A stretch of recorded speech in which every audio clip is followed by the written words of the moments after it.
Before we begin today's video, I just want to say a big thank you for everyone who watched the previous video about about Quentin Tarantino. I really didn't expect to get that big of a response from this, especially for a topic that I thought was basically old news. I guess I just got lucky with the algorithm, or maybe the video was that good that people actually ended up liking it. I mean, it is at a 85 like to dislike ratio, so it must be good. But regardless of the result, I do appreciate the amount of viewership that was given to this video, and yeah, this is kind of unreal to me. And also, a few more subscribers came along because of that video, and yeah, it's unreal, and I really do appreciate it. I just wanted to say that before I start the video, just show my appreciation, and hope you enjoy this video. With high anticipation for its next installment, Avatar has become the most influentially stunning and the most visually pleasing films to ever exist in the market, seated at almost $3 billion in worldwide box office revenue, which is pretty insane. And with the sequel trailing behind, there's no doubt the third movie is going to have that same impact. With all that monument success, this movie must be pretty great, right? Must be pretty exciting, right?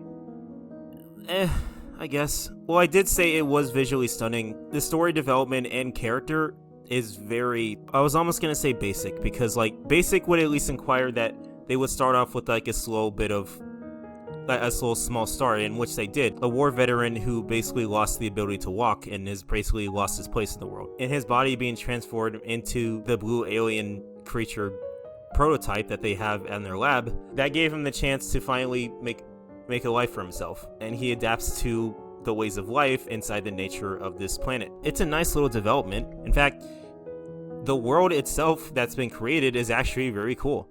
There's a lot of visual thought that goes into each and every bit of animation, as well as visual effects, and that's something to really be proud of in terms of that achievement. It's gonna win you $2 billion, you might as well be proud of it. The only problem with that is the other side, our villains of the story, are way too one-dimensional, that it kind of takes away the depth of what the story could have been. And then it made me think, with all that money and all that time and effort that went into the visual effects and how much work that went into it, the story is just going to be its basic Fern Gully? Isn't that kind of a letdown to go through all this work just to remake Fern Gully, Pocahontas, in an almost 3-hour runtime?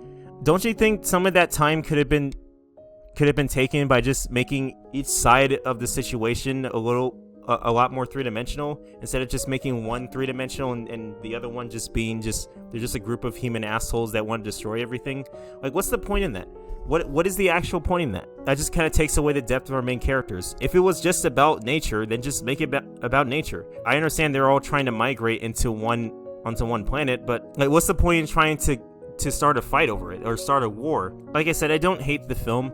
I just think I think with just a long runtime, there could have been a lot more time spent on just trying to develop each part of every aspect of the film, instead of just making things more one note, humans are bad and nature is good kind of thing. It's such a one-dimensional go about this. So when they eventually came out with a sequel about 13 years after the first film, I was pleasantly surprised with how more improved the effects look from even back in 2009. It only seems to be getting better. But of course I was a bit skeptic, because I was worried that they tell the exact same story. But I sat down in the theater with my brother and we gave it a chance and just kind of see how it goes. And it was the exact same goddamn movie. But instead of focusing on the earth like in the first movie, they focused on water this time. Not that that's a bad thing. I like them focusing on the elements of this planet. It's very fascinating. But again, they followed the exact same Fern Gully story plot. Humans are bad and the nature is good. They're so dead set focused on trying to be so one-dimensional with the storytelling. It really makes me wonder if this script was written by a 5th grader. This made $2 billion? I mean, I get it with the effects, but there's gotta be a much better story to be told other than just humans are bad and nature is good. Can't we just have a movie where they balance out in the other? For example, there's 3 Studio Ghibli films that I like to talk about in terms of human versus nature that have been told so well in all aspects.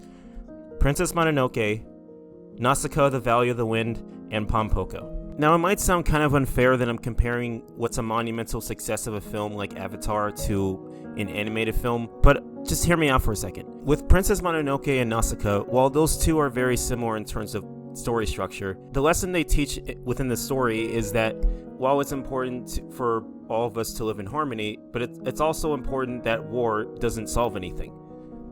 It might be the quickest solution, but it's not the greatest solution. It's probably more destructive than anything.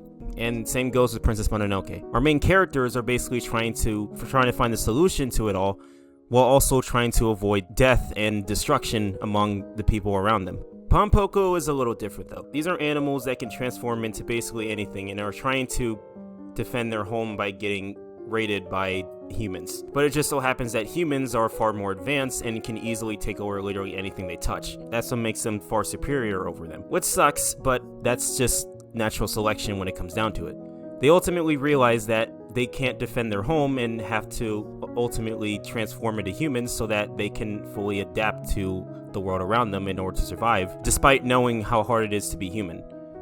They just know they have to survive no matter what at that point. Not to say it's the same thing as Avatar, but what I'm saying is there are different ways you can go about this story that's unique and clever and exciting and new and creative. The Avatar franchise, for some reason, decides, fuck that. We don't want to do that. We want to keep it as simple and as basic bitch as possible.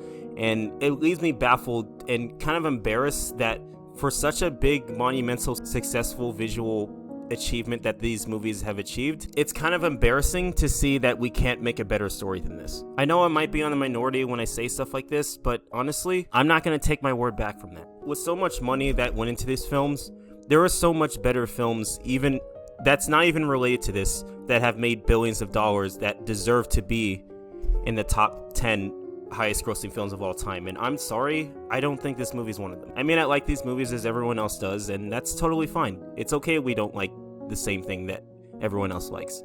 I gave my fair share of an opinion towards it, and I don't expect you to agree with me on that. And that's okay. I just hope that I gave my opinion as fair as I possibly could, and, you know, that's just how I feel. I hope for at least everyone can enjoy the next Avatar film, but I'm honestly probably gonna skip it.